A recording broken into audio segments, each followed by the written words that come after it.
us being willing to listen without judgment of any kind in either circumstance can make a big difference. It's going to make the biggest difference if there were Christian leaders or church things involved in the abuse. Us being willing to listen. And here's the thing is a person that was harmed that way is going to have some very raw, powerful, negative emotions that they need to express somehow. And that's not fun to listen to. It's not easy to listen to. It's unfortunately too easy to become defensive about God or Christianity or the church. And we need to not do that, not at all. Yeah. Give them their time. Give them the space to work this through because they end up being angry at God. Mm-hmm. And we can't just wave a magic wand to fix that. There's no formula. There's no Bible verse that's going to go there. It just takes time for God to heal what they've been through. I would not start with questions.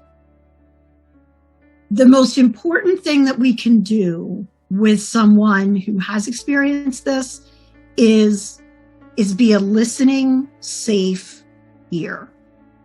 Make a personal connection. Look them in the eye. Not be embarrassed about it. Not be freaked out about it, but keep our calm and let them know that we're genuinely sorry to hear what they experienced. That it generally, but not in a gushy, scary sort of way, but that we are genuinely sorry about that. The next most important thing that we can tell them is that it was not their fault. Just about every victim thinks it was their fault, usually because the abuser told them that. And unfortunately, quite often because everybody else tells them that. We are a society that blames the victim by saying, you shouldn't have worn that. You shouldn't have been there. You shouldn't have gone to that place. You shouldn't have talked to that person. That's all blaming the victim. And in the end, the actions of the abuser are the responsibility 100% of the abuser. So the abuse itself, no matter what the victim did, even if the victim did do things that were unwise, the abuse itself is the fault of the abuser.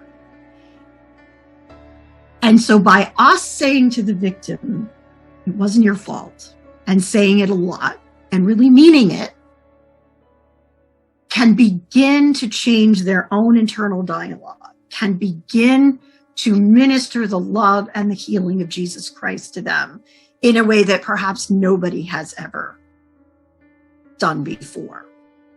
Then if we're willing to spend the time that it's going to take, it takes a lot of time, we can ask them, how can I help? But don't ask unless you're really willing to make the commitment to do that. The support of one loving, caring individual can make all the difference, can literally turn their life around. But if we're that one loving, caring individual, if we drop them 3 months in because we're bored or we have another client or we're impatient, then we're just going to damage them again. Mm-hmm.